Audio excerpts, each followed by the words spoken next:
धाव घाली आई धाव घाली आई धाव घाली आई धाव घाली आई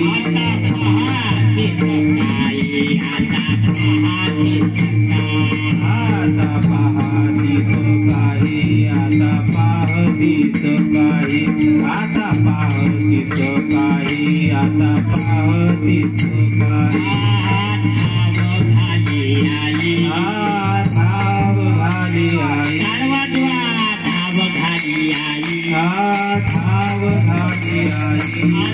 पाहती सकाळी आता पाहती सकाळी आता पाहती सकाळी आता पाहती सकाळी नाही माझे पोटी नाही माझे पोटी नाही माझे पोटी नाही माझे पोटी झाली वियोग हिमपुटी झाली वियोग हिमपुटी झाली वियोग हिमपुटी झाली वियोगी झाली वियोगी हिमपुटी झाली वियोगी हिमपुटी करावेची करावेची तळ करावेची करावेची तळ बहु झाली बहु झाली हळ हळ बहु झाली हळ हळ बहु झाली हळ हळ बहु झाली हळ नाही माझे पोटी नाही माझे पोटी नाही माझे पोटी नाही माझे पोटी झाली वियोग हिमपुटी झाली वियोग झाली वियोग हिमपुटी झाली वियोग हिमपुटी झालो वियोगे हिमपुटी झालो वियोगे हिमपुटी तुका म्हणे तुका म्हणे डोळी तुका म्हणे डोळी तुका म्हणे डोळी कधी ठेवी नवे पायी कधी ठेवी नवे कधी देवी नवी पायी कधी देवी नवी पायी कधी देवी नवी पायी कधी देवी नवी पायी नाही माझे पोटी नाही माझे पोटी नाही माझे पोटी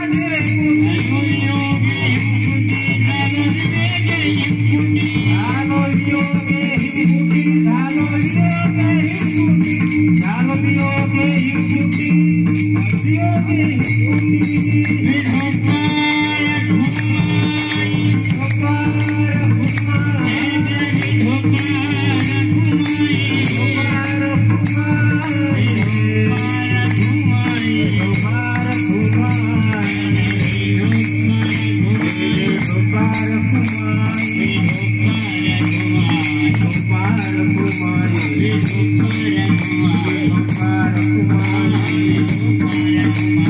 Kumar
Vittala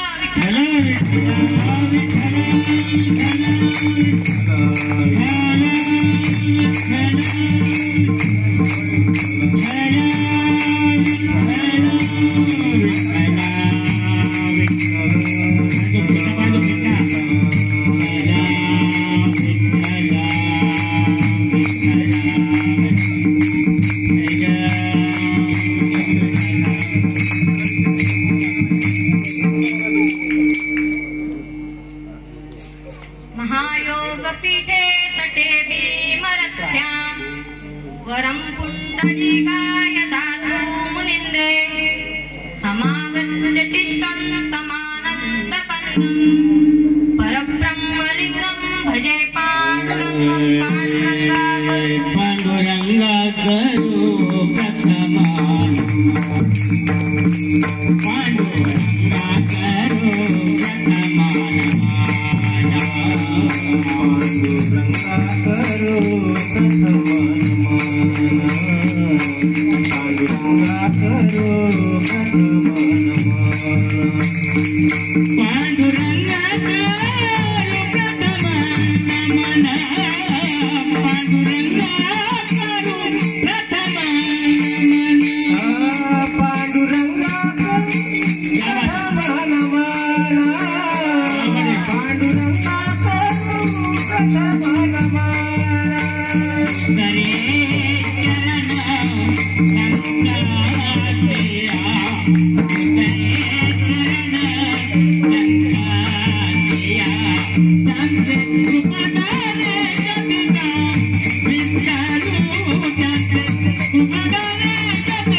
बाबाजी सद्गुरु दास तुका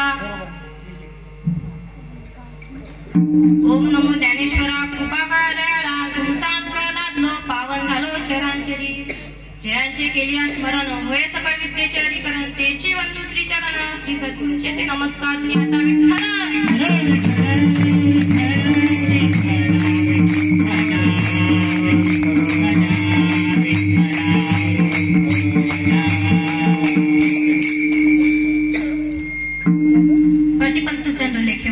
वर्धिष्णु विष्णू वर्धिसा शास्त्र विष्णू शिवशेषा मुद्रा भद्राय राजते मुद्रा छत्रपती शिवरायांना रयतेच्या राजाला ज्याच्या भक्तीला जोड नाही शौर्याला तोड नाही जो अथांग आहे सागरा समान ज्याचा छत्रा म्हणजे आभाळा समान जो त्या सूर्याची शान मराठी मातीचा धगधगता स्वाभिमान आणि काळीज आहे सह्याद्री ज्याला शंभूचा अभिमान महाराष्ट्रात व्यवहारात त्याचं पहिलं स्थान मराठ्यांचा जो भगवा आसमंत आहे भगवंत आहे दयेचा वसंत आहे त्याच्या कुशीतून स्वराज्याचं स्वप्न देखणं उद्यास आलं त्या राजमाता राष्ट्रमाता जिजाऊ आईच आहे परमुलखामध्ये राहून स्वराज्य निर्मितीचे स्वप्न पाहणारे स्वराज्य संकल्पक शहाजीराजे भोसले ज्यांचा इतिहास आठवला की डोळ्यात पाणी आणि अंगावर शहारे आल्याशिवाय राहत नाही असे माझे छत्रपती शिवाजी महाराज यांना माझा मानसमुद्रा मानसमुद्रा मानसमुद्रा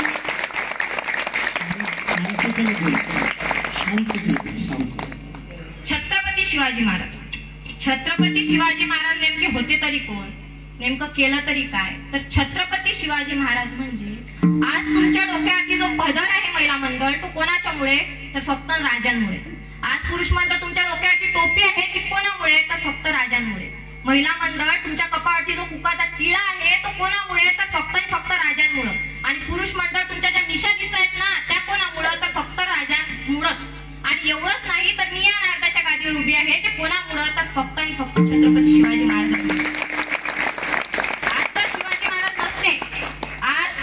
शिवाजी महाराज छत्रपती शिवाजी महाराज जर नसते तर आज मला या ठिकाणी कीर्तन करण्याकरिता अशी मागणी घालावी लागली असती की हुजूर मैं कीर्तन पेश करना चाहती हूँ क्या मैं आपके सामने कीर्तन पेश कर सकती हूँ अशी मागणी मला या ठिकाणी घालावी लागली असती उपकार माना आपल्याला शिवाजी महाराजांच्या कुळात जन्माला आलोय आपण छत्रपती शिवाजी महाराजांचे मावळे आहोत छत्रपती शिवाजी महाराज जन्माला यावं आपण प्रत्येक व्याख्यानात म्हणतो प्रत्येक कीर्तनात म्हणतो प्रत्येक भाषणात म्हणतो किंवा रोज बोलतो जन्माला येतात. छत्रपती शिवाजी महाराज जर जन्माला आणायचे असतील तर त्याच्या आधी जिजाऊ कशा घडल्या पाहिजेत. आजकालच्या जिजाऊची काय परिस्थिती आहे? परिस्थिती काय? त्यांना पदर सुद्धा नाही. जीन्स टॉपवाल्या जिजाऊ भेटतील का? नाही ना. तर तुम्हाला जर छत्रपती शिवाजी महाराजांचं जर बनायचं असेल, म्हणजे छत्रपती शिवाजी महाराजांसारखं जर बनायचं असेल किंवा त्यांना जर पुन्हा जन्माला आणायचं असेल तर तशा जिजाऊ आधी घडल्या पाहिजे. आजकालच्या जिजाऊ रात्री 8 वाजता टीव्ही पाहायला बसल्या की 12 वाजेपर्यंत उठत सुद्धा नाही. शिवाजी महाराजांचे मावळे येतात, पाणी पितात आणि फिरायला निघून जातात. या टीव्हीच पाहत असतात. एवढंच नाही तर छत्रपती शिवाजी महाराज पुन्हा जन्माला यावं असं आपण फक्त म्हणतोच. जिजामाता जर असत्या ना तर असं नसतं झालं. जिजामाता कशा पाहिजे? जिजामाता अशा करतात, छत्रपती शिवाजी महाराजांचे वडील शहाजी राजे जरी घरी आले तरी ह्या काय म्हणतात, तुम्ही तुमच्या हाताने वाढून घ्या. असं नसते चालत. छत्रपती शिवाजी महाराज जर जन्माला आणायचे असतील तर तसं वागलं पाहिजे, तशा जिजाऊ घडल्या पाहिजे. आजकालचे जिजाऊ एकच अशी गोष्ट आहे, एक व्यक्ती होता, रोज कामाला जायचा आणि आपला उदरनिर्वाह करायचा. रोज कामाला जायचा, बिचारा उदरनिर्वाह करायचा. एक दिवस असाच घरी आला, बायकोला ताट वाढून मागितलं. अगं ताट वाढ मला. तिने ताट घेतलं आणि समोर लोटलं. त्यामध्ये ना चपाती, ना भाजी, ना पाण्याचा ग्लास, काहीच नव्हतं. खुल्लं ताट रिकामं देऊन दिलं. तो म्हणाला, अगं मला भाजी. ते म्हणते तुम्ही घ्या, मला वरात पाहायला जायचंय. ते म्हणतो मला चपाती. नाही तुम्ही घ्या, मला वरात पाहायला जायचंय. अगं मला पाणी तर वाढ. नाही मला वरात पाहायला जायचंय, खूप छान वरात आहे. तो म्हणला ठीक आहे. उठला ताटावरून तडकन आणि निघून गेला घरात. 2-3 दिवस घरी आला नाही. 4थ्या दिवशी तो घरी आला तर 4थ्या दिवशी दुसरीला घेऊनच आला. पाहून तो म्हणे ते म्हणे हे काय आहे? तो म्हणे वरात. दे मला दिसते पण काहून आणली? तुला सला शॉप होता वरात पाहायचा, पाय ना आता दुसऱ्याची गाडी पाहता, या पठ्ठ्याचीच पाय. विठ्ठला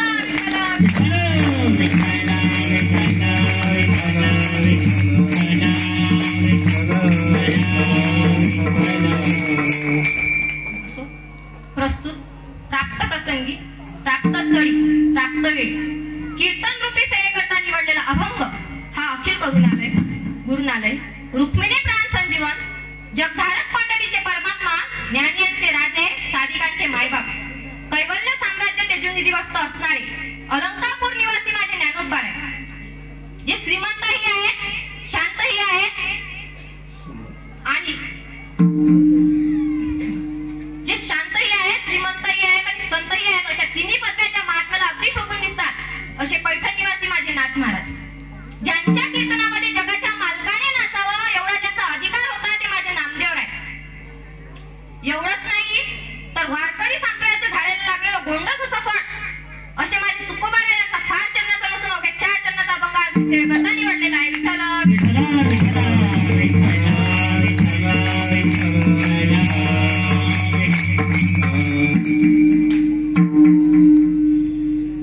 कीर्तनाचा अभंगाचा सरळ सरळ भावार्थ असा, धाव घाली येता पाहतीस काय, धाव घे आई आता लेकराचं काय पाहतेस काय, पटकन धाव घे. जेव्हा तुकोबाराय संकटात होते किंवा तुकोबारायांची तब्येत खराब होती, तुकोबारायांना उठता चालता बसता येत नव्हतं, त्यावेळेला तुकोबारायांच्या मनातून जो शब्द जे अभंग निघालेले आहेत, जे वाणी निघाली आहे, त्यातच त्याच्यातून हा अभंगाची या अभंगाची निर्मिती झाली आहे. विठ्ठल विठ्ठल विठ्ठल.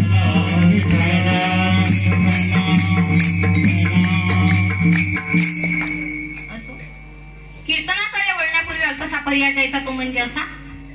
जगत चालक, अनंत कोटी ब्रह्मांड नायक, महाराजाधिराज योगीराज, परब्रह्म सच्चिदानंद भक्त प्रतिपालक, शेगाव निवासी समर्थ सद्गुरू श्री गजानन महाराज यांच्या कृपेने आज मी इथे आणि माझ्या गुरुवर्य, ज्यांचा मला नाव घेण्याचा अधिकार तर नाही आणि तेवढी माझी थोरवी सुद्धा नाही, तरी सुद्धा तुमच्या परिचय करता तुमच्या समेत मी माझ्या गुरुवर्यांचं नाव घेते.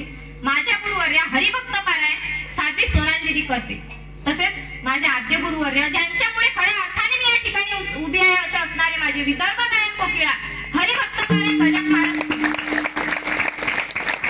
माझे आई वडील ज्यांनी मला अनमोलाचा जन्म दिला, व समस्त गावकरी मंडळी व समस्त खाली बसलेले, वर बसलेले, चपला घालून आलेले, पैदल आलेले, गाडीने आलेले, नवऱ्यासोबत आलेले, बायकोसोबत आलेले, कधी ना आलेले, पहिल्यांदा आलेले आणि मी कसं कीर्तन करते हे पाहायला आलेले आणि एवढं सुंदर कीर्तन चालू असताना सुद्धा घरी झोपलेल्या सर्वांना माझा रामकृष्ण हरी.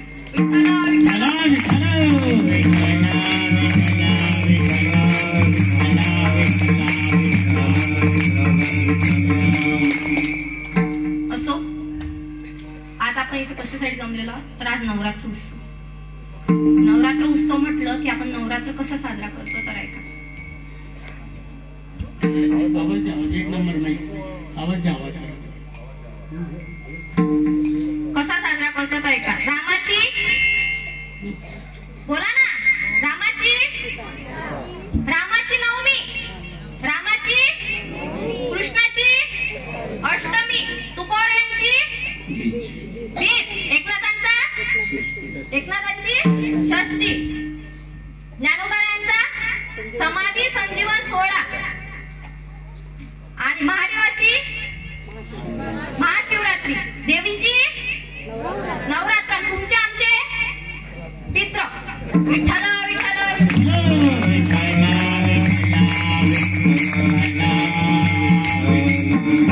ऐका. रामाची नवमी, कृष्णाची अष्टमी, तुकोबारायांची बीज, एकनाथांची षष्टी, ज्ञानोबारायांचा समाधी संजीवन सोहळा, महादेवाची शिवरात्र आणि देवीची नवरात्र, तुमचे आमचे पित्र. असे का बरं?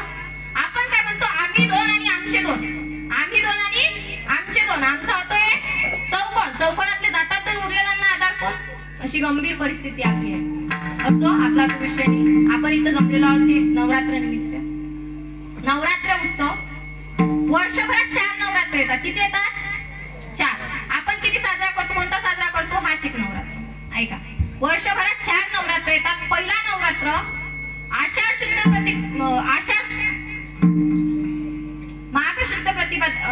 चैत्र शुद्ध प्रतिपदा ते चैत्र शुद्ध नवमी.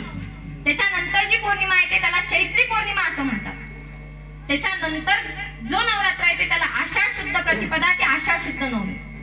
त्याच्यानंतर जी पौर्णिमा येते ती गुरु पौर्णिमा, त्यालाच आपण व्यास पौर्णिमा असं म्हणतो. काय म्हणतो? व्यास पौर्णिमा. त्याच्यानंतर जी नवरात्र येते तो नवरात्र हा अश्विन शुद्ध प्रतिपदा ते अश्विन शुद्ध नवमी. त्याच्यानंतर जी पौर्णिमा येते ती कोजागिरी पौर्णिमा. त्याच्या आधी विजयादशमी, नंतर कोजागिरी पौर्णिमा. आणि त्याच्यानंतर जी नवरात्र येते ती माघ शुद्ध प्रतिपदा ते माघ शुद्ध नवमी. मार्गशीर्ष महिना. विठ्ठल विठ्ठल विठ्ठल.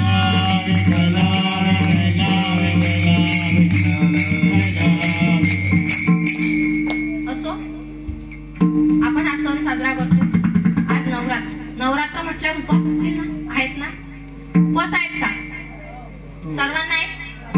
कसे आहेत? भगर साबुदाण्याचे की जेवून खाऊ? कसे आहेत? भगर साबुदाण्याचे एका टाईपचे करा. उपवास करा. उपवास करू नका या मताची मी नाही. उपवास करू नका या मताची मी नाही. उपवास करताय चांगली गोष्ट आहे, पण आपण उपवास कसले केले पाहिजे? आपण उपवास असले केले पाहिजे की आपल्यामध्ये जे दोष असतील ना ते काढून टाकायचे उपवास केले पाहिजे. आपल्यामध्ये जे दुर्गुण असतील ते काढून टाकायचे उपवास केले पाहिजे. आजकालचे जे उपवास करतात ना ते कसे करतात माहितीये का? वर्षभर दारू पितात, पण 9 दिवस उपाशी राहतात. काय फायदा? नाही ना काही फायदा त्याचा. कसे उपवास केले पाहिजे? तर आपण खोटं बोलत असू, खोटं बोलणं बंद झालं पाहिजे याचे उपवास करा. आपण जर काही चुकीचं काम करत असू तर ते चुकीचं काम करणं बंद झालं पाहिजे याचे उपवास करा. हे उपवास करून काही फायदा नाही. आणि मी जे या व्यासपीठावर उभी आहे हे धर्माचं व्यासपीठ आहे. कसलं आहे? धर्माचं व्यासपीठ. आपल्या गावात नाही पाहिलं मी लहानपणापासून कधी असं की बाया नाचवल्या असतील म्हणून. बाहेर गावात होतं. ज्या व्यासपीठावर कीर्तन होतं त्याच व्यासपीठावर बाहेरही नाचवल्या जातात. आपल्या गावात नाही पाहिलं. चांगलं आहे. तर या व्यासपीठावर असं नाही की तुम्ही ते वाजवू नका किंवा बाया बोलवू नका, नाचू नका. ती कला आहे, पण त्याचं व्यासपीठ हे वेगळं आहे. हे व्यासपीठ नाही त्याचं. तर गाणी वाजवता तुम्ही, मान्य आहे, गाणी वाजवायलाच पाहिजे. देवीचे गाणे वाजवायलाच पाहिजेत, पण चांगले तर वाजवा ना. चांगले असावं गाणे. आजकालचे गाणे, देवीचं गाणं मी ऐकलेलं, ऐकता का? ऐकता? देवाच्या देवळात कोण ग उभी, गाणे. देवाच्या देवळात कोण ग उभी, मळवट बनते मी आहे उभी, जगदंबा अग जगदंबा दर्शन दे ग मला न थांबू कुठवरी, जगदंबा दर्शन दे ग मला न थांबू कुठवरी. हे गाणं झालं का? कोणतं आहे? मळ्यातलं गाणं आहे ना? आता मुलीला जर जात्यावरचे गाणे म्हणायला सांगितले तर मुली त्याला बाबूराव गाण्याची चाल लावतात. जमलं? म्हणजे काय बाबू आईच असं गाणं नाही. माझ्या संतांनी फार चांगला अभंग लिहिलाय, ऐकता का? देवीचा अभंग लिहिलाय. अनाथ निर्गुण प्रगटली भवानी, अति निर्गुण प्रगटली भवानी, अनादि निर्गुण प्रगटली भवानी, अनादि निर्गुण प्रगटली भवानी, अनादि निर्गुण प्रगटली भवानी. ओ महिषासुर मर्दनाला गुणी, ओ महिषासुर मर्दनाला गुणी, ओह महिषासुर मर्दनाला गुणी, ओह महिषासुर मर्दनाला गुणी. विविध तापाची करावया धरणी, विविध तापाची करावया धरणी, विविध तापाची करावया धारणी, विविध तापाची करावया धारणी. भक्ताला तू पावसी निर्वाणी,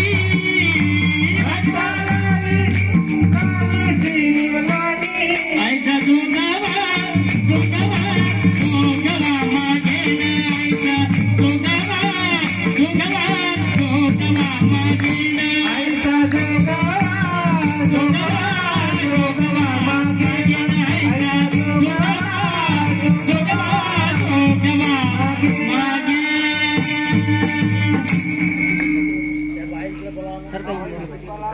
दोघावा मागे. आईचा जोगवा मागेल. हा. आईचा जोगवा या ना पाठीमागच्या बाई जागा आहे पुढे, या ना तिकडून तुम्ही पुढे सरका. या रिकाम्या जागा भरा, रिकामी जागा आहे ना बाहेर, तुम्ही या जागेत या, म्हणजे पाठीमागच्या बाई ऑटोमॅटिक जागा होईल. या ना पुढे सरका,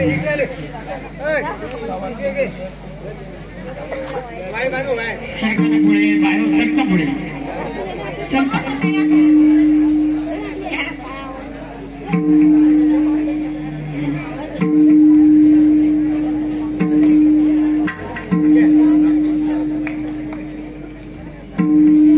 तर आईचा जोगवा मागेल.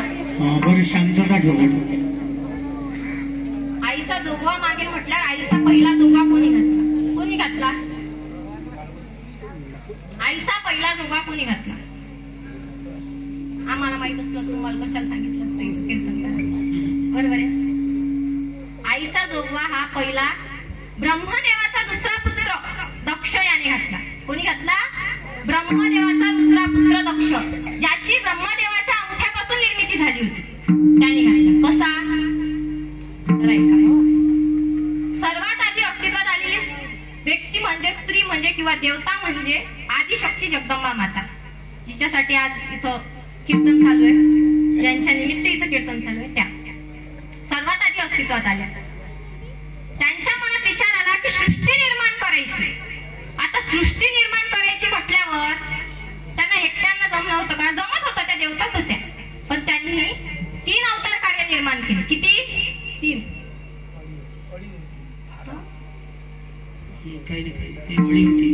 हा. 3 अवतार कार्य निर्माण केले. किती? 3. पहिला ब्रह्मा, दुसरा विष्णू, तिसरा महेश्वर, असे 3 अवतार कार्य निर्माण केले. ब्रह्मदेवाला सांगितलं की तुम्ही सृष्टी निर्माण करा. काय सांगितलं? तुम्ही सृष्टी निर्माण करा. विष्णुदेवाला सांगितलं तुम्ही पालन पोषणाचं कार्य करा. आणि महेश्वर म्हणजे शंकरांना सांगितलं तुम्ही संहार करा. असे 3 अवतार कार्य 3 देवतांकडे दिले. त्यांनी म्हटलं ठीक आहे, करणार आम्ही. निघून गेले ते.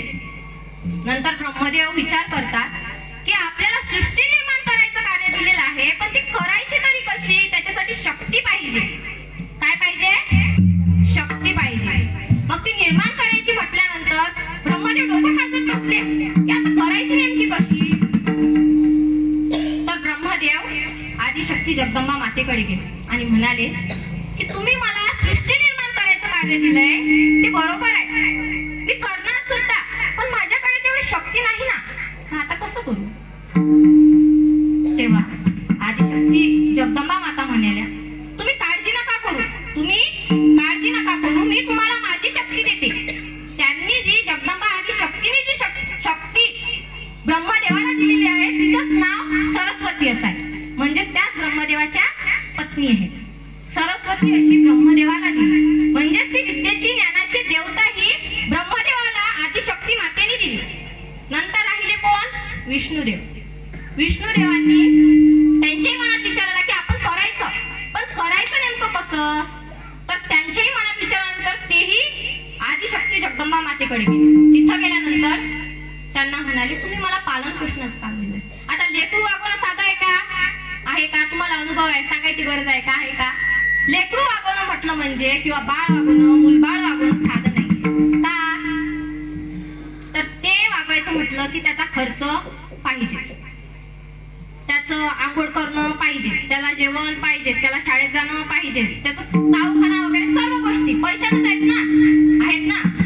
तर मग आता पालन पोषण म्हटल्यावर त्याला कमी खर्च लागणार होता का? म्हणजे पालन पोषणाची दुसरी व्याख्याच म्हणजे खर्च, म्हणजेच पैसा होता. तर आदिशक्ती माता म्हणाले, ठीक आहे, तुम्हीही काळजी नका करू, जे तुम्हाला सुद्धा माझ्या जोडी शक्ती देते. त्यांनी जी शक्ती दिली त्या शक्तीचं नाव विष्णुदेवाची पत्नी लक्ष्मी आहे. म्हणजेच लक्ष्मी म्हणजेच ही पैशाची देवता आहे ना. आपण दिवाळीच्या दिवशी लक्ष्मीची पूजा करतो ना? करतो ना? बोला ना काहीतरी, करतो ना? हा हो, असं मोठ्यानं म्हणा. आपण लक्ष्मीची पूजा करतो, ती पैशाची देवता आहे. अशी आदिशक्तीने दिलेली शक्ती ही विष्णुदेवाला दिली, त्यांचीच पत्नी म्हणजे लक्ष्मी. आता राहिले कोण? महादेव. आता भोळ्यात भोळा देव म्हणजे कोणता? महादेव. शिव भोळा चक्रवर्ती, शिव भोळा चक्रवर्ती, शिव भोळा चक्रवर्ती, शिव भोळा चक्रवर्ती, शिव भोळा चक्रवर्ती. त्याचे पाय माझी चिट्टी, त्याचे पाय माझी चिट्टी, त्याचे पाय माझी, त्याचे पाय माझी चिट्टी, त्याचे पाय माझी चिट्टी, पाय माझी चिट्टी, त्याचे पाय माझी चिट्टी.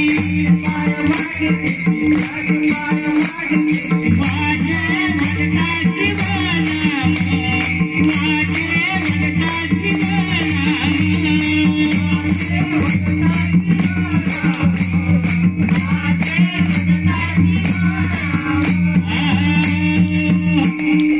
भोळ्यात भोळा देव म्हणजे महादेव. आता महादेवाला संहार करायचं सांगितलं होतं, तर महादेव संहार करणार तरी कसे?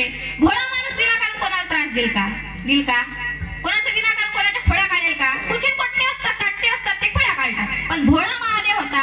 आता भोळा महादेव कोणाचं विनाकारण त्रास देईल का? कोणाला नाही ना देणार का? नाही देणार ना, कोणालाच नाही देणार. मग आता संहार करायचं सांगितलं होतं महादेवाला, कसा करणार महादेव संहार? तर महादेवाला जी शक्ती दिली ती चामुंडा दिली, म्हणजेच कालिका दिली, आणि कालिका म्हणून ती आज अस्तित्वात आहे. विठ्ठल विठ्ठल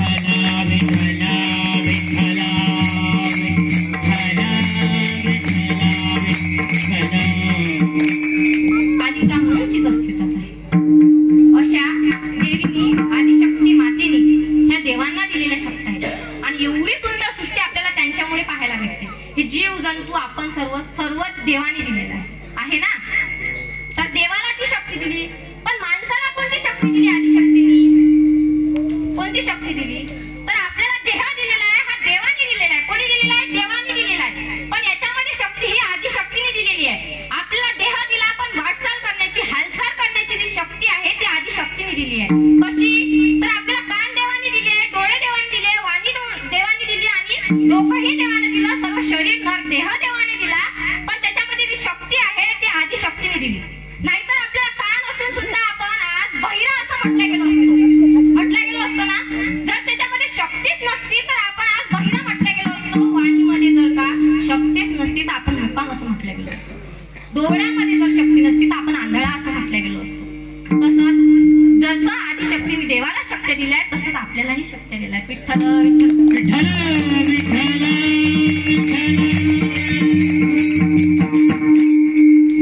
अशा शक्त्या आदिशक्ती मातेने असो. तर आपला विषय होता की जगदंबेचा आदी गोंधळ कोणी घातला? तर जगदंबेचा आदी गोंधळ, सर्वात आदी गोंधळ ब्रह्मदेवाचा दुसरा पुत्र दक्ष याने घातला. कसा? तर ब्रह्मदेवाचा पुत्र दक्ष याला ब्रह्मदेवाने कार्य सांगितलं होतं. काय सांगितलं होतं? कार्य, की मी सृष्टी निर्माण करायचं कार्य मला देवीने दिलेलं आहे,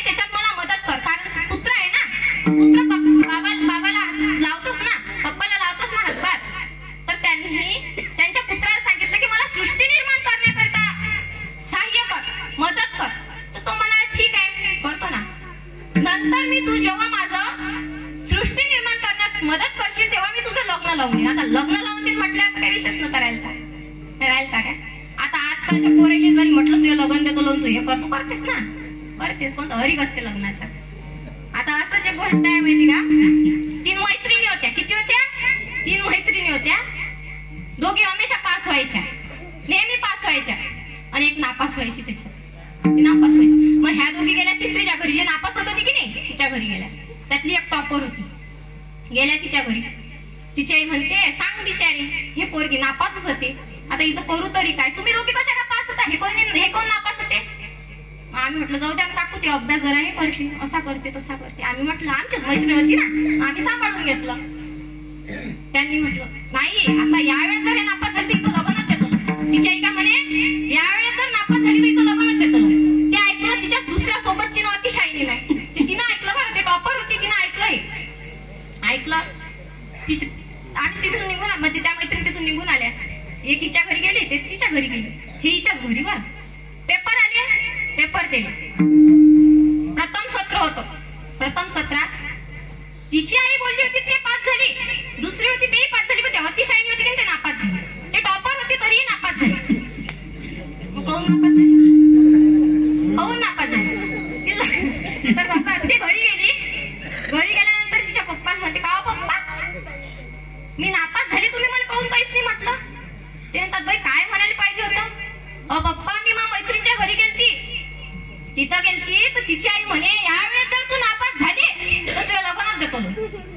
म्हणजे तिचा म्हणायचा अर्थ तुम्हाला समजला. विठ्ठल विठ्ठल.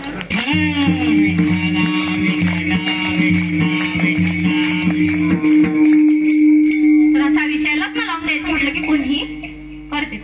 मग आता दक्षाला सांगितलं की तुझं लग्न लावून दे. दक्षाने प्रजा निर्मिती करण्यासाठी 10,000 पुत्रांची निर्मिती केली. किती?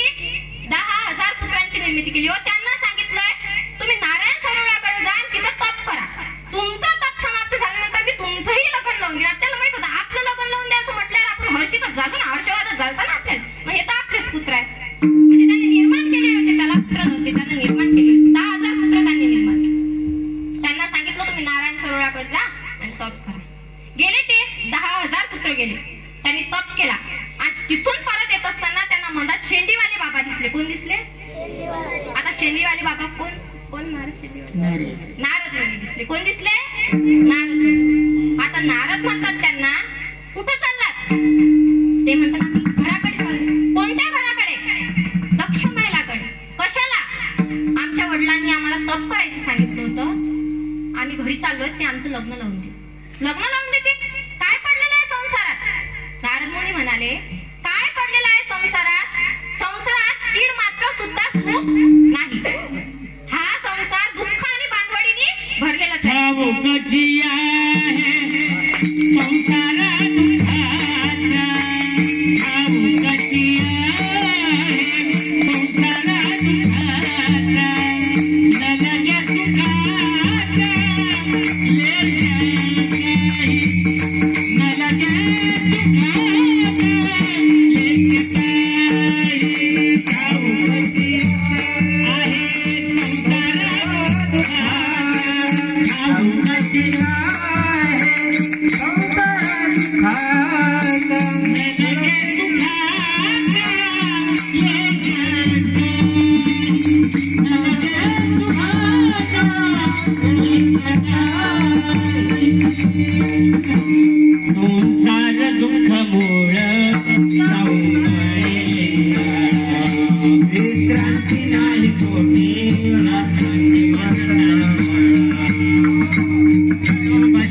20,000 पुत्रांनाही नारद मुनींनी वापस पाठवून दिला हे माहित पडलं दक्षाला. मग दक्षाला माहित पडल्यानंतर दक्ष मुकाडान बसेल का? नाही बसला. तर दक्ष क्रोधित झाला. दक्षाला राग आला. खूप खकावला आता. दक्ष गेला नारदांकडे आणि नारदांना म्हणाला, तू माझ्या प्रत्येक कामात विघ्न आणतोस, तू माझ्या प्रत्येक कामात अडचणी आणतोस. मी तुला असा श्राप देतो की तू एका जागेवर टिकून कधीच कोणाला ज्ञान देऊ शकणार नाही. म्हणून नारद मुनी फिरत राहतात ना, माहिती आहे ना, नारद मुनी फिरत राहतात कारण की त्यांना शाप भेटलेला आहे की तू एका जागेवर स्थिर राहून कधीच कोणाला ज्ञान देऊ शकणार नाही. असं झालं. ते झाल्यानंतर नारद मुनी हे ब्रह्मदेवांचेच पुत्र होते. नारद मुनी जेव्हा श्राप दिला तेव्हा ब्रह्मदेवाला जेव्हा माहित पडलं की दक्षाने नारद मुनींना श्राप दिलेला आहे, तेव्हा दक्षाला ब्रह्मदेवाने बोलवलं आणि म्हणाले, तू काय केलंस? तो म्हणाला, काय केलं? तू काय केलंस? सध्या काही नाही केलं. तू खरोखर सांग काय केलंस? तो म्हणे, मी नारदाला श्राप दिला. का दिला? कारण त्यांनी माझ्या कामात अडचण आणली. अरे मूर्खा, तुझ्या कामात अडचण आणण्याचं काम नारदाने नाही केलं. तू जे 10,000 पुत्र निर्माण केले होते, 20,000 पुत्र, 10,000 आणि 10,000, 20,000 पुत्र निर्माण केले होते, ते 20,000 पुत्र स्त्रीही नव्हते आणि पुरुषही नव्हते. ते किन्नर जात होती, ती तिसरी जात होती, ती आपल्या कोण्याही कामाची नव्हती.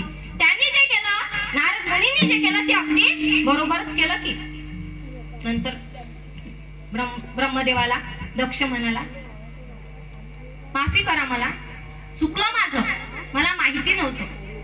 जेव्हा असं म्हटलं तेव्हा ब्रह्मदेव म्हणाला, नाही तू तर अगदी बरोबर केलं होतं ना, तुला तर वाटत होतं तू बरोबर केलं. नाही चुकलं माझं. आता मी याचा प्रायश्चित करण्याकरता काय करू? याचं प्रायश्चित करण्याकरता काय करू? तर ब्रह्मदेव दक्षाला म्हणतात की तुम्ही एक काम करा. दक्षाला म्हणतात, तू काम कर, तू देवीची उपासना कर. कोणाची? देवीची उपासना कर. देवी जेव्हा तुला प्रसन्न होईल, देवीच तुला संकटातून काढू शकते, अन्यथा कोणीही काढू शकत नाही. दक्षाने ठीक आहे म्हटलं, निघून गेला दक्ष तिथून. उपासना करू लागला देवीची. कशी?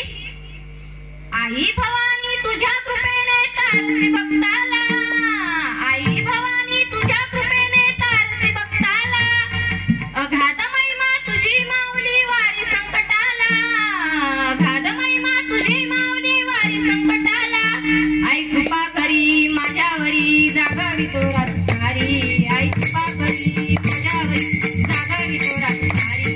आज गोंधळाला ये, आज गोंधळ मांडला भवानी, गोंधळाला ये, गोंधळ मांडला भवानी, गोंधळाला ये, गोंधळ मांडला भवानी, गोंधळाला ये, गोंधळ मांडला भवानी, गोंधळाला ये, मांडला भवानी, गोंधळाला ये, गोंधळ मांडला भवानी, गोंधळाला ये. अशी देवीची उपासना चालू केली. रात्रंदिवस देवीची उपासना करत होता. शेंदूर उधळत होता. रात्रंदिवस जागी राहत होता. असं करता करता देवी त्याला 9व्या दिवशी प्रसन्न झाली. 9व्या दिवशी प्रसन्न झाल्यानंतर देवी म्हणाली, सांग तुला काय पाहिजे? तू मला प्रसन्न केलंस ना, एवढ्या दिवस रात्र जागरण केलंस, एवढं उधळलंस, एवढं कुकू उधळलंस, एवढा जोगवाला ये असं केलं, काय पाहिजे तुला? तेव्हा दक्ष म्हणाला, मला काही नको, फक्त तुम्ही मुलगी म्हणून माझ्या पोटाला या. एवढंच मागणं होतं दक्षाचं. काय? तर तुम्ही मुलगी म्हणून माझ्या पोटाला, याच्याबद्दल माझं काही सुद्धा तीळ मात्र सुद्धा मागणं नाही. देवी म्हणाली, काय बोलतोयस तू? विचार केला का बोलायच्या आधी? काय बोलतोयस तू? मी आगीचा गोळा आहे, धगधगती ज्वाला आहे. कसं? धगधगत्या ज्वालेतून आली तूच जगन्माता, भक्ती दाटून येते आई नाव तुझे घेता, आई कृपा करी माझ्यावरी जागावी तो रातसारी, आई कृपा करी माझ्यावरी जागावी तो रातसारी. आज गोंधळाला ये, आज गोंधळ मांडला भवानी, गोंधळाला ये, गोंधळ मांडला भवानी, गोंधळाला ये, गोंधळ मांडला भवानी, गोंधळाला ये, गोंधळ मांडला, गोंधळाला ये. आज गोंधळ मांडला भवानी, गोंधळाला. आलीस ना तू गोंधळाला? विचारलं ना मला काय पाहिजे तर मी सांगतोय तुम्ही फक्त मुलगी म्हणून माझ्या पोटाला या. जगदंबा आदिशक्ती माता म्हणाली ठीक आहे येते मी तुझ्या पोटाला, पण माझ्या 2 अटी आहेत. किती आहेत? 2 अटी आहेत. कोणत्या? पहिली अट, मी कितीही जन्म घेतले तू प्रत्येक जन्मात माझं लग्न हे शंकराशीच लावून देशील. माझं लग्न हे शंकराशीच लावून देशील. आणि दुसरी अट म्हणजे कोणती तर तू कदाचित शंकरांची निंदा केली किंवा तुझ्याकडून किंवा शंकरांची निंदा झाली किंवा तू कधी त्यांची स्तुती करण्याचा प्रयत्न केला तर मी तुझं धन धान तुझं ऐश्वर्य तुझं महल तुझं सर्व नष्ट करून राज्य कारभार नष्ट करून निघून दे असं त्यांनी सांगितलं. दक्ष म्हणाला ठीक आहे मान्य आहे मला सर्व तयार आहे मी ऐकायला. ठरलं त्यांचं. तसंच त्यांच्या पत्नीच्या पोटी जगदंबा आदिशक्ती माता पोटाला आल्या. त्यांचं सती नाव आहे. महादेवाच्या पत्नी सती त्यांचं नाव आहे. त्यांचं सतीचं लग्न त्यांच्याशी लावून ठेवलं. नंतर असंच एक वेळेस दक्षाने यज्ञ ठेवला. काय ठेवला? यज्ञ ठेवला. यज्ञात सर्व देवदेवतांना बोलवलं. सर्व देव स्त्रिया देवता सर्वांना बोलवलं पण महादेवाला आणि सतीला बोलवलं नाही बोलवलं त्यांना. का नसेल बोलवलं? नाही का त्यांना बोलवलं नाही. नंतर कैलास मार्गाने दक्षमालाकडे जाताना देव स्त्रिया ह्या पार्वतीला दिसल्या सतीला दिसल्या. सतीला दिसल्यानंतर सती माता म्हणाल्या महादेवाला म्हणाल्या स्वामी ह्या सर्व देव स्त्रिया हे देव कुठं चाललेत? कैलास मार्गाने चाललेत. कुठं चाललेत? भोलेनाथ म्हणाले सती हे सर्व तुझ्या पित्याच्या घरी चालले. कशाला? माझ्या पित्याच्या घरी कशाला? तर महादेव म्हणतात तुझ्या पित्याच्या घरी यज्ञाचे आरंभ आहे. यज्ञाचा समारोह आहे तिथं चालले. माझ्या पित्याच्या घरी मग मला का नाही बोलवलं? तर महादेव म्हणाले सती आठवण नसेल राहिली त्यांना विसरले असतील ते. हो मलाही तेच वाटते. मग मी जाऊ का? त्यांना सांगू का? मी जाते ना. नाही सती तू जाऊ नको. का जाऊ नये? जाऊ द्या ना मला माझ्याच पित्याचं घर आहे. नाही सती तू जाऊ नको असा महादेव सतीला म्हणाले. सती माता म्हणाले नाही मला जायचं. सती काही ठिकाण असे असतात की तिथं बोलवल्याशिवाय जायचं नसते. कोणतं ठिकाण? लग्नाचं ठिकाण. तिथं बोलवल्याशिवाय जायचं नाही. तिथं काय होते? अपमान होते. दुसरं ठिकाण जिथं बोलवलं तरीही जाऊ नये. कोणतं ठिकाण? भांडणं मारामाऱ्या. तिथं बोलवलं तरी जाऊ नये. आणि तिसरं ठिकाण म्हणजे न बोलवता जावं असं कीर्तन. का? तर नामदेवरायांना जर पुत्रात देव दिसला नामदेवरायांना जर पुत्रात देव दिसला नाथ महाराजांना जर गाढवात देव दिसला तर तुम्हा आम्हाला माणसामध्ये देव दिसावा याकरता हे कीर्तन असतात. तरी कीर्तनामध्ये जावं.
जायचं. न बोलवताही जायचं.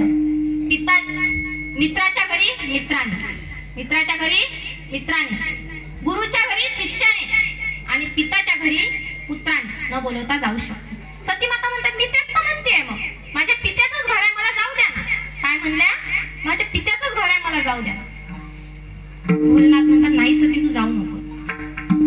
भक्तीचा शब्द अवेरून सती माता गेल्या. कुठं गेल्या? दक्ष मेळ्यात गेल्या. पिता भवन जब गई भवानी, पिता भवन जब गई भवानी, दक्षता सुका पूज सनमानी. पिता भवन जब गई भवानी, दक्षता सुका पूज सनमानी. राम सिया राम, सिया राम, जय जय राम. राम सिया राम, सिया राम, जय जय राम. राम सिया राम, सिया राम, जय जय राम. राम सिया राम, सिया राम, जय जय राम, जय जय राम. गेल्या सती माता दक्षमेला गेल्या आणि दक्षमेला गेल्यानंतर त्यांना काय मिळणार होतं? अपमान. तिथं गेल्या दक्षमेळ्यात गेल्यानंतर त्यांनी म्हटलं सर्व देवदेवतांना स्थान आहे, त्यांच्या पूजेचे स्थान आहे, परंतु माझ्या भोलेनाथांना का नाही? काय म्हणल्या? माझ्या भोलेनाथांना पूजेचं स्थान का नाही? प्रत्येक देवस्त्रियांना स्थान आहे, प्रत्येक देवदेवतांना स्थान आहे, माझ्याही भोलेनाथांना पाहिजे असं सती माता दक्षाला म्हणाली. दक्षाने केली निंदा महादेवाची. सती ऐक माझं. काय म्हणला? सती ऐक माझं. महादेवाकडे काही सुद्धा नाही, ना वस्त्रे, ना पैसा, ना घर. तू एक काम कर, त्यांना सोडून माझ्याकडे परत ये. म्हणजे केली ना निंदा. जेव्हा निंदा केली तेव्हा सती माता म्हणाल्या मी माझ्या पतीचं ऐकलं नाही, मी माझ्या पतीचं ऐकलं नाही आणि माझ्या पतीचा शब्द अवेरून इथं आली तर मला हा अपमान मिळाला. माझ्या पतीला इथं पूजेचं स्थान नाही तर मी परत जाणार नाही. तेव्हा सती माता ह्या ओम नमः शिवाय, ओम नमः शिवाय असं म्हणत म्हणत त्या यज्ञात लीन होतात. जेव्हा त्या सती माता लीन होतात आणि जेव्हा महादेवाला हे माहित पडते की सती माता त्या यज्ञामध्ये लीन झाल्या तेव्हा महादेव आक्रोश करू लागतात. जेव्हा महादेवाला माहित पडते की आपल्या सतीने यज्ञात उडी घेतली आहे तर तेव्हा त्यांनी आक्रोश करायला सुरुवात केली. आपल्या ज्या जटा असतात ना, शंकरजीच्या ज्या जटा आहेत त्या जटा उपटून त्यांनी खाली टाकल्या. त्यात रुद्रदेव तयार झाले. काय झाले? रुद्रदेव तयार झाले आणि ते रुद्रदेव दक्ष मेळ्यात जाऊन सर्व उद्ध्वस्त करू लागले. त्यांनी सर्व दक्ष महल उद्ध्वस्त केलं आणि दक्ष महलाला उद्ध्वस्त केल्यानंतर तिथं महादेव आले. महादेवांनी सतीला आपल्या हातावर घेतलं, असं उचललं आणि पूर्ण ब्रह्मांडात फिरू लागले. पूर्ण ब्रह्मांडात आक्रोश करू लागले. सती सती असा आक्रोश करू लागले. तेव्हा सर्व ब्रह्मांड घाबरलं होतं. आता आपण म्हणतो ना की तू तिसरा डोळा नको उघडू, तू असं नको करू, तसं नको करू. का म्हणतो? ते राग असते ना. तर महादेवाचा तिसरा डोळा उघडला होता तेव्हा तर काय झालं असेल? पूर्ण जगतामध्ये फिरत होती. तिसरा डोळा उघडला होता. नंतर आक्रोश करता करता सर्व देवदेवताही घाबरले की आता महादेवाला थांबायचं तरी कसं, महादेव थांबणार तरी कसे असं वाटलं. मग आता कोणाच्या अंगात एवढी हिंमत होती की महादेवाला थांबवणार होती का? नव्हती कोणाच्या अंगात. त्यांनी विष्णुदेवाला विनंती केली आणि विष्णुदेव आले. विष्णुदेवांनी आपल्या सुदर्शन चक्रांनी सतीचे 108 तुकडे केले. तेही महादेवाला न कळत. किती? 108. आज जगतात किती शक्तिपीठे आहेत? किती आहेत? 108. ते सती मातेचेच तुकडे. जिथं सती मातेचा डोळा पडला तिथं नयनक्ष देवी तयार झाली. जिथं सती मातेचा डोळा पडला तिथं नयनक्ष देवी तयार झाली. जिथं सती मातेचे केस पडले तिथं कालिंका देवी तयार झाली आणि जिथं सती मातेची बिंदी पडली तिथं बिंद्यांचन तयार झालं. असे हे शक्तिपीठ तयार झाले. असे अनेक शक्तिपीठ आहेत. किती? 108 शक्तिपीठ आहेत. विठ्ठल विठ्ठल असे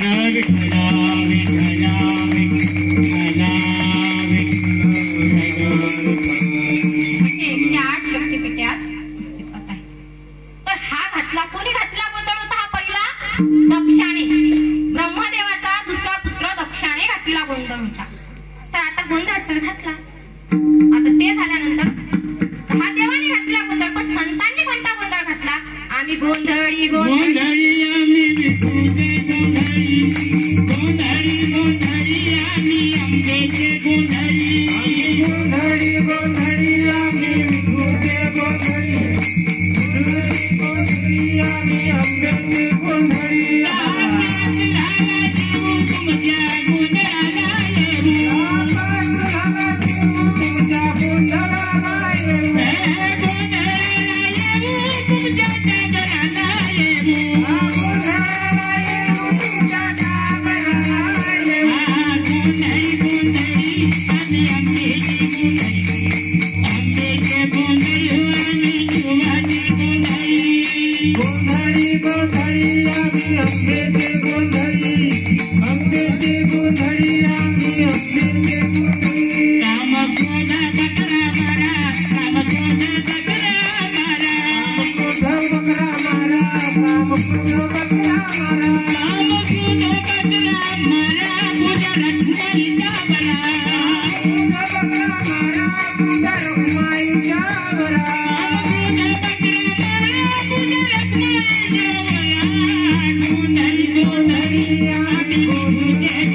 संतांनी गोंधळ घातला.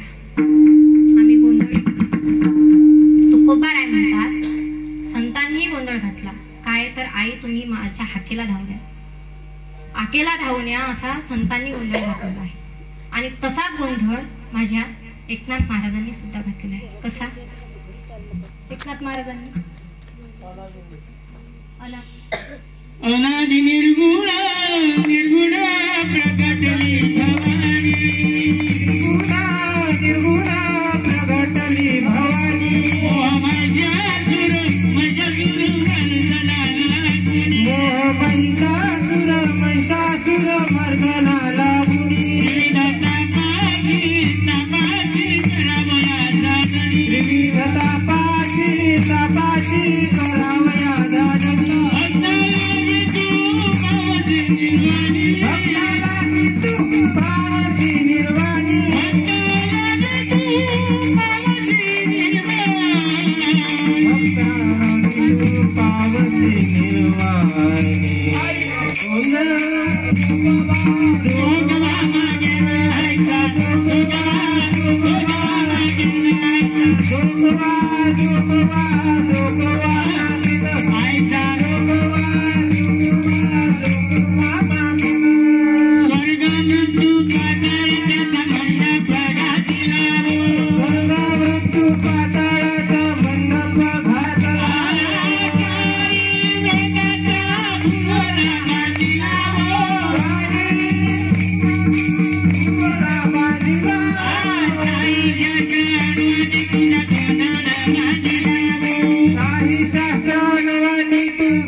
Thank you.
तर हा संतांनी गोंधळ घातला. तर माझी तू खूप बार आहे म्हणता, आई तू माझ्या हाकेला. आई म्हणजे जगदंबा माता नाही, आई म्हणजे आपली आई नाही, आपली आई असली आहे नाही. ते ज्या आईला हाक मारतात ते पांडुरंग परमात्म्याला हाक मारतात. पांडुरंग परमात्म्याला आई म्हणतात. ते आपल्या आई, आपण जसं आपल्या आईला आई म्हणतो आणि दुसरीला म्हणतो काकू, तसं नाही. ते पांडुरंग परमात्म्याला आई म्हणतात. तेच अभंगाच्या प्रथम चरणाचं. ठाव घाली आई, ठाव घाली आई, ठाव घाली आई, ठाव घाली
खोपाराय म्हणतात. धाव घाली आई आता पहाटे सकाळी. दहावेला आवरून ये, दहावेला बोलवतोय आई माझ्या संकटातून माझं निवारण कर, असं तू कोपाराय म्हणतात. कोणाला म्हणतात तर पांडुरंग परमात्मा म्हणतात. तू जो भक्त संकटात असतो त्याचं निवारण करतोस तसं माझंही कर. कोणाच्या हाकेला धावून आले होते पांडुरंग परमात्मा? तर गजेंद्र हत्तीच्या हाकेला धावून आले होते. कसे? गजेंद्र हत्ती आधी राजा होता पण त्याची प्रजा धन व संपदेने युक्त होती. त्याची प्रजा ही युक्त होती, संतुष्ट होती, पण राजा संतुष्ट राजा म्हणत होता जेवढंही धन मिळेल तेवढं आपल्याला कमीच आहे.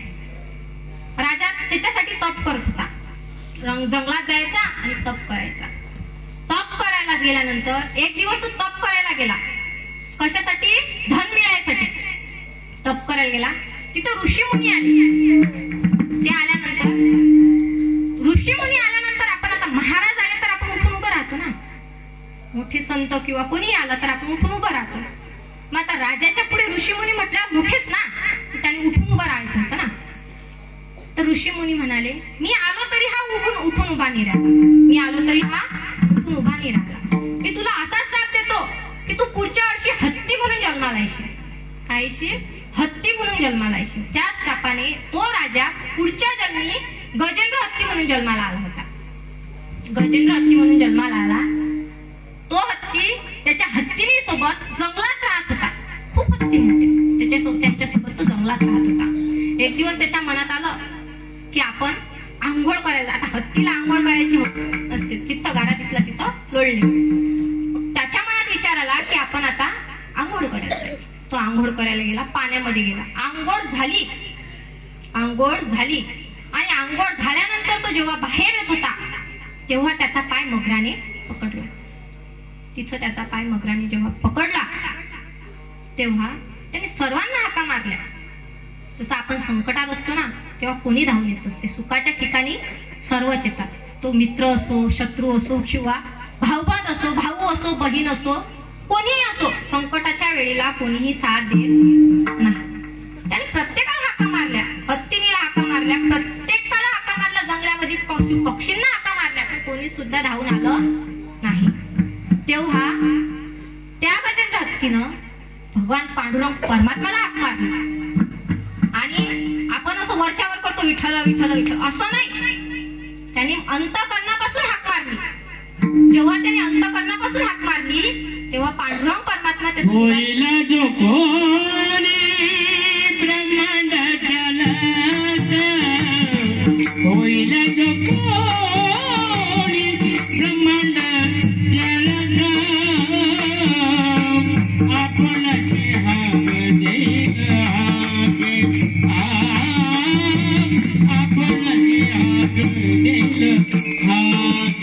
होईल जो कोणी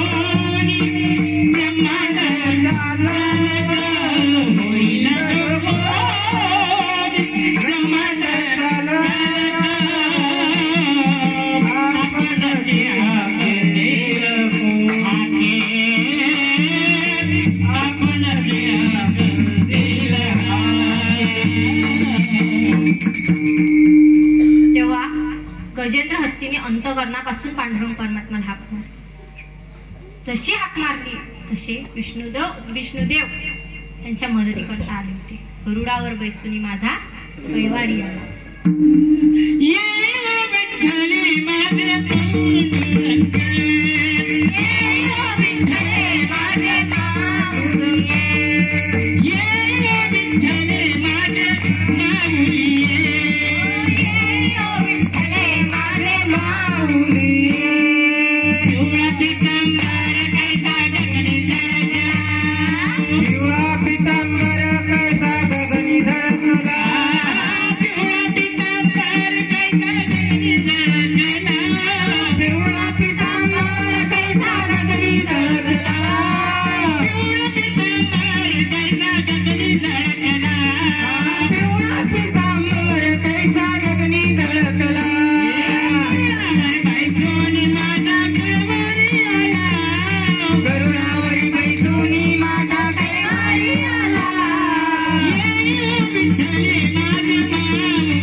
गरुडावर बैसून माझा परिवार आला.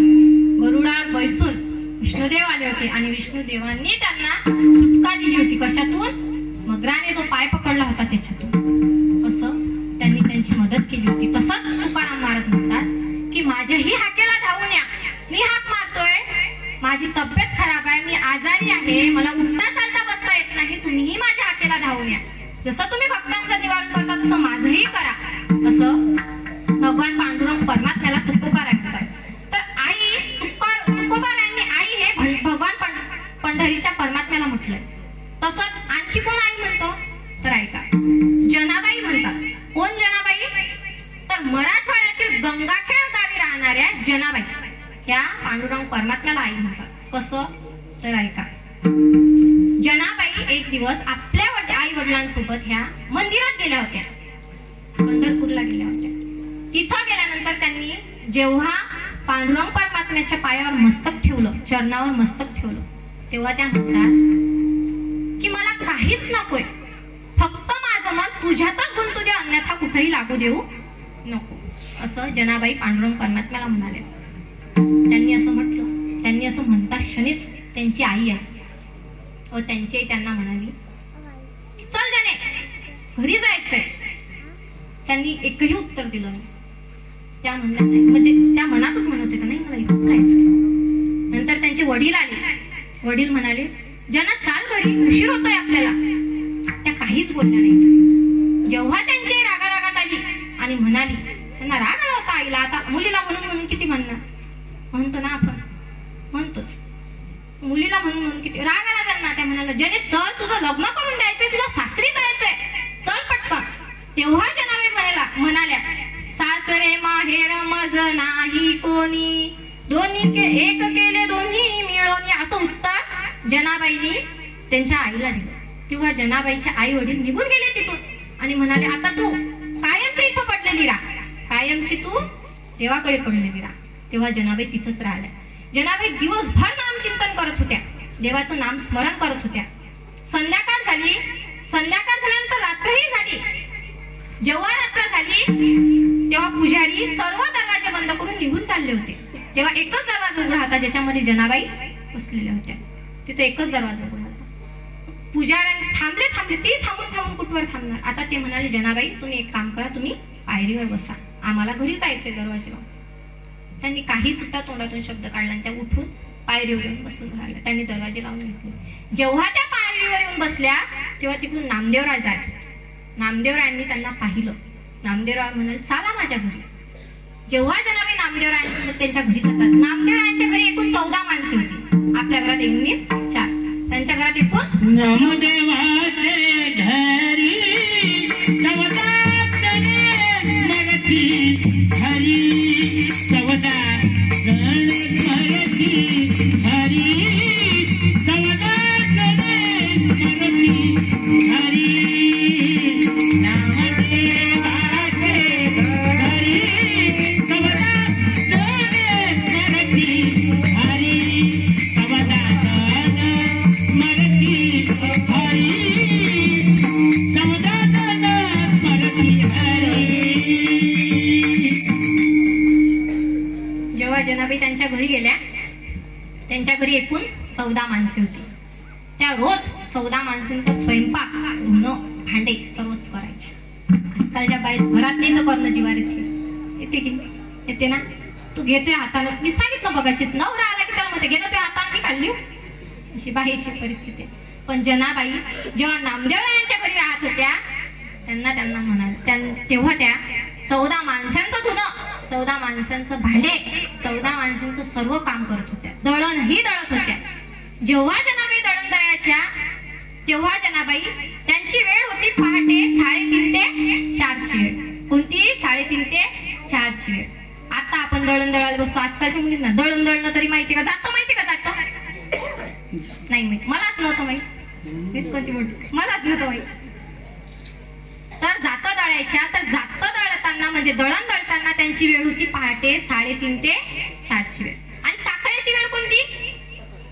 सकाळी पहाटे 3:30 ते 4ची वेळ. इकडे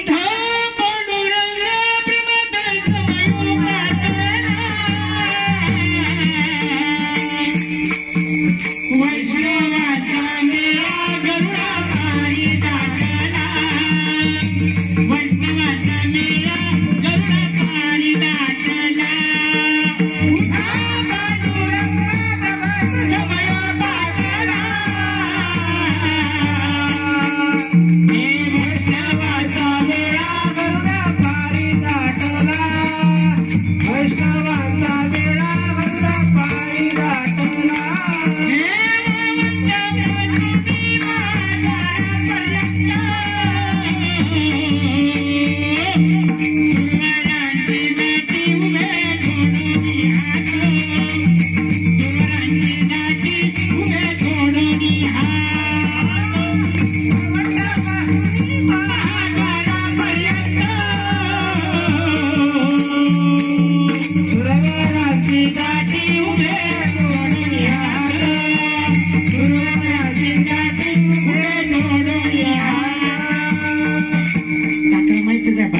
दरवर्षी सप्ताह असतात टाकलेले बाबा हो.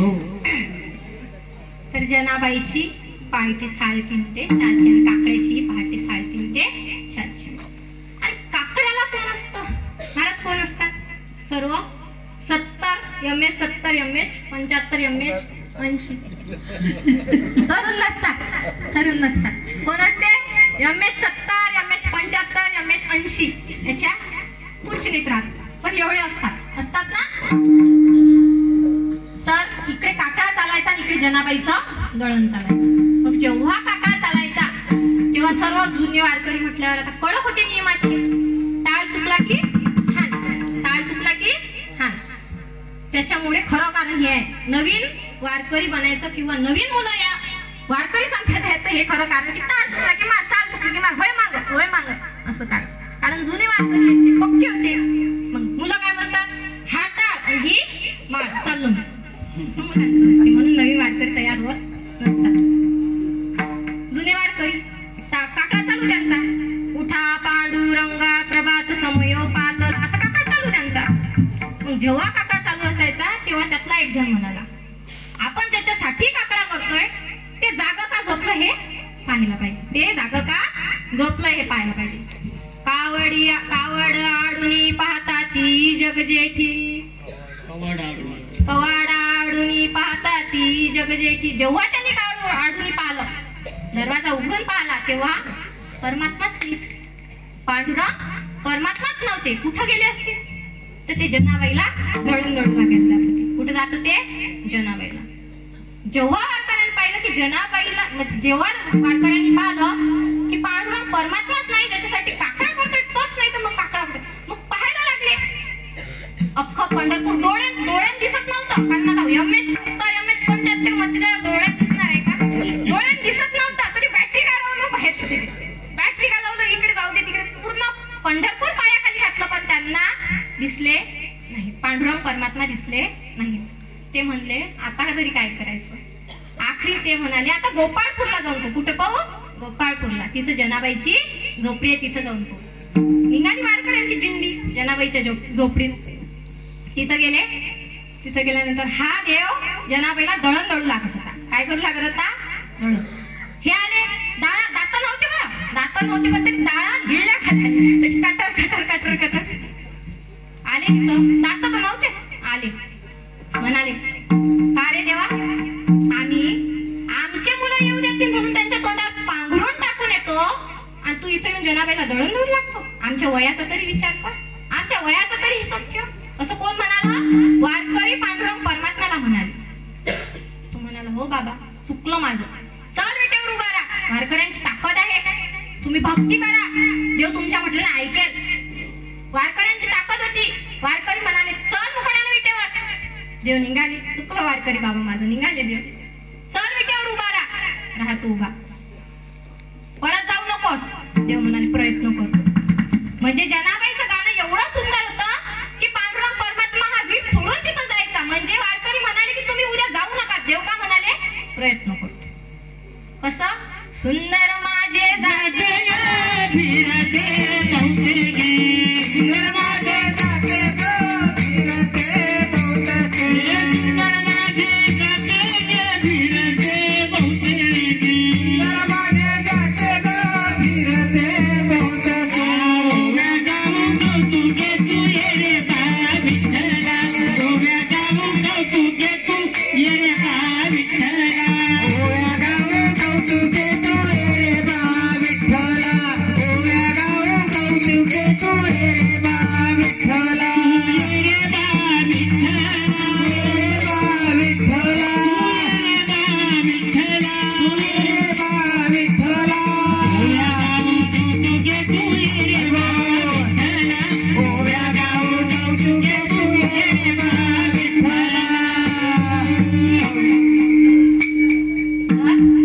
एवढं सुंदर गाणं म्हणायचे. म्हणजे देवाला बोलवायचे त्या ये रे बा विठ्ठला. तेव्हा पांडुरंग परमात्मा हे वीट सोडून जनाबाईकडे दळण दळायला गेलं होतं वारकऱ्यांनी. पांडुरंग परमात्माला विटेवर उभं केलं आणि विटेवर उभं केल्यानंतर राहिले देव उभे. नंतर दुसरा दिवस निघाला. झाला त्यांचा काकडा. उठा पांडुरंगा सप्रभात समयोपात. झाला वारकऱ्यांचा काकडा. ते म्हणलं हाय की गेलं पाहू द्या एक वेळ. त्यातलं एक जण म्हणलं हाय की गेलं पाहू द्या एक वेळ. परत कवडा आडून पाहता ती जगजे पाल आडू. देव गायब. अरे गायब. मग गायब म्हटल्यावर निघाली वारकऱ्यांची दिंडी. कुठं? जनाबाईच्या झोपडीत. जनाबाईच्या झोपडीत जाऊन पाहतात हा देव परत दळण दळू लागत होता. काय करत होता? दळण दळू लागत होता. असाच सतत कार्यक्रम 8 दिवस चालला. किती दिवस चालला? 8 दिवस. हे जायचं हे घेऊन यायचे, हे जायचं हे घेऊन यायचे. त्यांचा तोच कारोबार 8 दिवस चालला. 8 दिवस चालल्यानंतर ते म्हणाले आता याला म्हणून काही अर्थ नाही, याला म्हणून काही फायदा नाही. तेव्हा ते गेले जनाबाईकडे. वारकरी सर्वच सर्व गेले जनाबाईकडे. जनाबाईला म्हणले जनाबाई तुम्हाला एक सांगू का? जनाबाई म्हणल्या सांगा ना. तुम्हाला एक सांगतो. तुम्हाला वाटते का की पांडुरंग परमात्म्याचं कोणी नाव ठेवावं? वाटते का? कोणाला वाटत असते का आपल्या देवाला नाव ठेवावं? नाही, जनाबाईलाही नाही वाटत. जेव्हा जनाबाईला म्हणाले की तुम्हाला वाटते का पांडुरंग परमात्म्याला कोणी नाव ठेवावं? तेव्हा जनाबाई म्हणतात नाही मला नाही वाटत. मग तुम्ही एक काम करा. तुम्ही ये रे बा विठ्ठला म्हणूच नका. देवाला बोलूच नका. मग देव कसा येईल? असं जनाबाईला म्हणतात. जनाबाई बोलले ठीक आहे. आता त्यांनाही आपल्या देवाबद्दल खूप होतं ना. म्हणजे देव म्हटल्यावर. आणि जनाबाई संत जनाबाई होत्या त्या. त्यांची भक्ती वेगळीच होती. आपल्यासारखी नाही वरवर वरवर बागाबाई काही असं नव्हतं ते. तर जनाबाई होत्या त्या. जनाबाई ठीक आहे म्हणल्या आणि वारकरी निघून गेले. दुसरा दिवस निघाला. जनाबाईने मुख्या दळण दळलं. बिना ओव्या म्हणताना म्हणजे एरेबा विठ्ठला न म्हणता त्यांनी दळण दळलं. किती अवघड गेलं असेल त्यांना ते म्हणायला. किती. ज्या जनाबाई प्रत्येक काम करताना पांडुरंग परमात्म्याचं नाव घ्यायच्या त्यांना मुख म्हणजे देवाचं नाव न घेता दळण दळावं लागलं. कसं दळलं असेल त्यांना? किती अवघड गेलं असेल. जनाबाईने दळलं दळलं सर्व कामी केली. पांडुरंग परमात्म्याला बोलवलं ना. पण पांडुरंग परमात्मा जो होता त्याला तळमळ सुटली होती ना. तो म्हणाला जनाबाईनं आज का नाही बोलवलं? तिला माझ्याशिवाय कोणी नाही. तिला माय नाही, बाप नाही, बहीण नाही, भाऊ नाही. तिला माझ्याशिवाय कोणी सुद्धा नाही. तिनं मला का बरं नसेल बोलवलं? असा विचार आला पांडुरंग परमात्म्याच्या मनात. त्यांना पांडुरंग परमात्म्याला त्या अमृताने पंचामृताने स्नान घातलं जात होतं. काय स्नान घातल्यावर त्याचं चित्त त्याच्यात नव्हतंच ना. तो म्हणाला मला जनाबाईनंच का नाही बोलवलं? असं चित्त भावना होती. आपणही भक्ती करा देव भेटतो. आपण वरवर भक्ती करतो तसं नाही करायचं. जनाबाई भक्ती करायच्या. चिंता झाली होती. बिमार असतील का जनाबाई? आजारी पडल्या असतील का? का नसेल बोलवलं मला जनाबाई? असा विचार. मग आता भक्त काही जाऊ देत नव्हते. मंदिरात भक्त असतातच ना. जाऊ देत नव्हते. आणि गेले तर मग पकडून आणायचे होते. तर त्यांनी विचार करत करत करत करत दुपार झाली. दुपारचे 3 वाजले. दुपार 3ची वेळ म्हणजे भगवान परमात्म्याची विश्रांतीची वेळ. आणि इथं जनाबाईची गौऱ्या वेचायची वेळ. आणि गौऱ्या वेचायची वेळ. पांडुरंग परमात्म्याने 3 वाजेची वाट पाहिली. 3 वाजले आणि 3 वाजल्यानंतर इकडे जनाबाई गौऱ्या वेचत होत्या. तर पांडुरंग परमात्माही निघाले जनाबाईच्या मागे गौऱ्या वेचत निघाले. आणि जनाबाईला म्हणतात जना बघा जनाबाई तू आज का नाही बोलवलं मला? तू आजारी आहेस का? तुझी तब्येत नाही का बरी? असं कोण म्हणतं? पांडुरंग परमात्मा म्हणतात जनाबाईला की तुझी तब्येत नाही का बरी? तू आजारी आहेस का? तू मला का नाही बोलवलं? तेव्हा जनाबाई म्हणल्या नाही मी आजारी नाही. मी तुम्हाला या कारणाने नाही बोलवलं की मला वारकरी म्हणले होते आणि सर्वजण म्हणले होते की तुझ्या परमात्म्याला आणि मलाच वाटते की माझ्या परमात्म्याला पांडुरंग परमात्म्याला कोणी नाव नाही ठेवलं पाहिजे त्याच्याकरता मी तुम्हाला बोलवलं. मला नाव ठेवण्याकरता तुम्हाला बोलवलं नाही. मग आता एक काम कर. तू असं काम कर. तू अशा नावाने मला हाक मार. अशा नावाने हाक मार की तुलाही कोणी नाव ठेवणार नाही आणि मलाही कोणी नाव ठेवणार नाही. अशा आवाजाने हाक मार. निघून गेले परमात्मा. निघून गेले. जनाबाई रात्रभर विचार करत होत्या. या मिठावर त्या मिठावर, या कळावर त्या कळावर विचार करत होत्या की आता बोलवायचं तरी कसं. विचार करत होत्या ना. विचार करतो ना. तेव्हा झोपल्या त्या आणि सकाळी उठल्या, दळण दळायला लागले.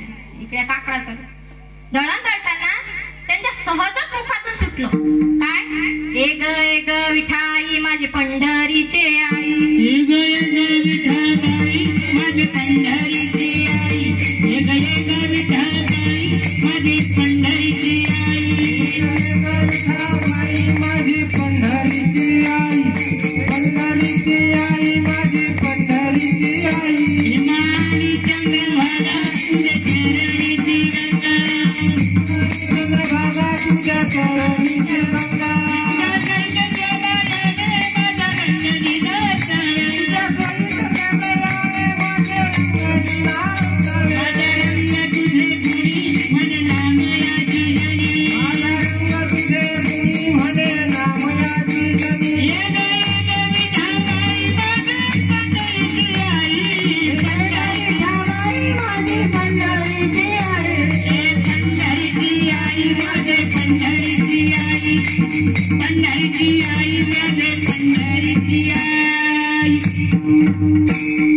अशा आवाजाने जनाबाई विठ्ठलाला बोलवतात, पांडुरंग परमात्म्याला बोलवतात. म्हणजे आई म्हणून जनाबाईंनी सुद्धा पांडुरंग परमात्म्याला हाक मारली. जेव्हा जनाबाई म्हणतात की एक विठाबाई माझी पंढरीची आई, तेव्हा देव विटेवरून उडी टाकतो आणि सरळ विठाईच्या शृंगारगृहात जातो.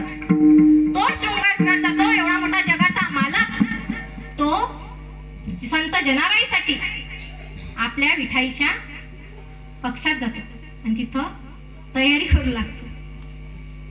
रुपयावर कुंकू भरतो, पैजण, बिंदी, मंगळसूत्र सर्व घालतो आणि नऊवारी साडी सुद्धा घालतो आणि खांद्यावरचा पदर डोक्यावर घेतो. तुम्ही पदर घेतलेत ना, घ्या पदर. हा पदर घेतले पाहिजे. देवानं पांडुरंग परमात्म्यानं पदर घेतले होते, तर आपण तर काहीच नाही. तर घेतला पदर आणि निघाला जनाबाईच्या झोपडीत. कोण? पांडुरंग परमात्मा जनाबाईच्या झोपडीत गेले. जनाबाईचा दरवाजा ठोकला. जनाबाईने असं नाही विचारलं तुम्ही कोणा, आतमध्ये येऊ दिलं. बसले ते जनाबाईच्या जात्याजवळ बसले आणि जनाबाईला लढून जोडू लागले. जनाबाईला म्हणले, जनाबाई तुम्ही मला ओळखलं का? जनाबाई म्हणल्या, नाही आता पहिल्यांदाच पाहिलं. आता नाहीच तर कुठून पाहतील त्या, पहिल्यांदाच पाहिलं. हो का, मी तुझा विठ्ठल. कोण? मी तुझा विठ्ठल. त्या म्हणाला, विठ्ठल? हो का. त्यांना जेव्हा समजलं की आपण आई म्हणून जरी हाक मारली तरी पांडुरंग परमात्मा देतोच. त्यांना आई नव्हती म्हणजे होती तरी त्यांनी त्यांचा हे केला होता, मला आई बाबा नाहीत, मला जे काय ते सर्व विठ्ठलच आहेत. तर विठ्ठल येतात आणि जनाबाईला मदत करू लागतात. तर कसं आहे माहिती का, पांडुरंग परमात्म्याला आपण कोणीही नावाने हाक मारली तर पांडुरंग परमात्म्याला येण्याची आपली भक्ती खरी असायला पाहिजे. असं तुकोबाराय म्हणतात की माझी आई आहेस ना, तू माझ्या दुःखाचं निवारण कर, माझ्या हाकेला धावू नये असं पांडुरंग परमात्मा म्हणतात. आणि तेच पांडुरंग परमात्मा म्हणतात की माझं धीर आता मला सहन होत नाही, मला आता हे दुःख सहन होत नाही, मला याचा वियोग होत आहे. तेच अभंगाच्या दुसऱ्या नाही माझे नाही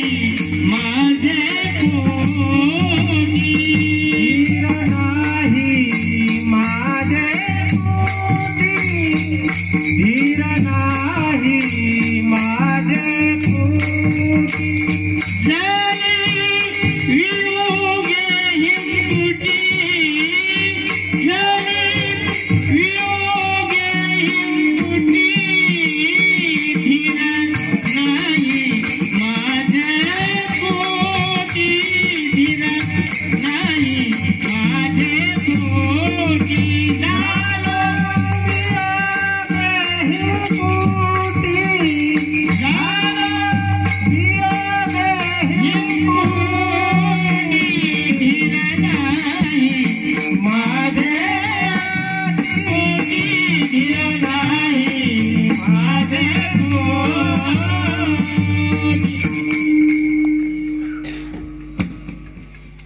पांडुरंग परमात्म्याला तुकोबाराय म्हणतात की मला आता हा धीर सहन होत नाही, मला याचा वियोग होत आहे.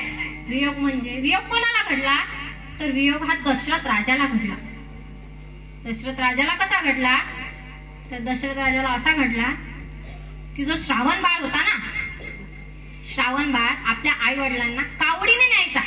हे माहिती आहे ना, श्रावण बाळ हा आपल्या आई वडिलांना कावडीने कुठेही न्यायचा. मग एक दिवस तीर्थयात्रेला जाताना तो कावडीने नेत होता, तर जंगलातून वाळवंटातून जाताना त्यांच्या आई वडिलांना तहान लागली. श्रावण बाळाच्या आई वडिलांना तहान लागली. त्यांनी ती कावड घेतली आणि ठेवली तिथे आणि पाण्याच्या शोधात निघाले. आणि त्याच जंगलात थोड्याच अंतरावर दशरथ राजा हे झाडावर बसलेले होते. कशासाठी? तर शिकार करण्यासाठी. आता शिकार करण्याचं म्हटल्यावर त्यांना सर्व इकडे लक्ष होतं त्यांचं, आणि शिकारी होते म्हणूनच शिकार करायला गेले ना. दशरथ राजा हे खूप मोठे शिकारी होते. गेले. जेव्हा श्रावण बाळ पाणी आणायला गेले, तिथं त्या नदीत पाणी आणायला जाताना ते पाणी वाजते ना, पाणी भरता भरता पाणी वाजलं. आणि जेव्हा ते पाणी वाजलं तेव्हा पाणी वाजल्यानंतर त्या दशरथाला जसं ऐकू गेलं की पाणी वाजलं, त्यांना काय वाटलं तिथं प्राणी. त्यांना वाटलं तिथं प्राणी आहे. ती कशासाठी आले होते? तर ते आले होते शिकार करण्यासाठी. तर त्यांना जेव्हा आवाज आला त्यांनी तो बाण घेतला आणि सोडला. जसा तो बाण सोडला तसा तो बाण मटका फोडून सरका सरळ एकदम कुठं इथं लागला, श्रावण बाळाच्या छात्याला लागला. आणि श्रावण बाळ त्यांना जसं माहित पडलं की हा बाण आपला कुठेतरी दुसऱ्या ठिकाणी लागला, तसेच दशरथ राजा पळत सुटले आणि तिथं गेले. तिथं गेल्यानंतर त्यांनी पाहिलं तर दशरथ राजा एकदम स्तब्ध झाले होते की आता आपल्याच्यामुळे चुकी झाली. तेव्हा श्रावण बाळाची मान म्हणजे श्रावण बाळाला मांडीवर घेतलं, त्यांचं मान मांडीवर ठेवलं, मुटकं मांडीवर ठेवलं आणि म्हणाले माझ्याकडून चुकी घडली, मला माफ करा. नाही, श्रावण बाळ म्हणाले नाही तसं काही नाही, तुम्ही फक्त माझं एक काम करा. म्हणजे शेवटच्या श्वासापर्यंतही त्यांनी हेच केलं. काय केलं? तर तुम्ही फक्त माझं एक काम करा. कोणतं? तर माझ्या आई वडिलांना पाणी नेऊन द्या. म्हणजे श्रावण बाळांनी मरेच्या आखरी श्वासापर्यंतही आपल्या आई वडिलांची सेवा केली. दशरथ राजा म्हणजे ठीक आहे, आणि तसाच त्यांचा प्राण त्यांनी श्रावण बाळांनी त्यांच्या मांडीवर सोडला. श्रावण बाळांनी जसा मांडीवर प्राण सोडला तसेच दशरथ राजा घाबरले होते, खूप घाबरले होते. आता त्यांना पाणी तर नेऊन द्यायचं होतं. पाणी नेऊन द्यायचं म्हटल्यावर त्यांनी ते मटकं घेतलं आणि श्रावण बाळांच्या आई वडिलांकडे गेले. जेव्हा ते श्रावण बाळाच्या आई वडिलांकडे गेले तेव्हा त्यांनी पाणी दिलं. ते पाणी पिले आणि पाणी पिणं झाल्यानंतर ते म्हणाले का रे श्रावण बाळ तू बोलत का नाहीस? का रे श्रावण बाळ तू बोलत का नाहीस? तुला माझा राग आलाय का? मी तुला पाणी सांगितलं, तुला माझा राग आलाय का? तो बोलतच नव्हता. आता श्रावण बाळच नव्हते तो बोलणार कशी? आणि ते जर दशरथ राजा होते ते घाबरले होते.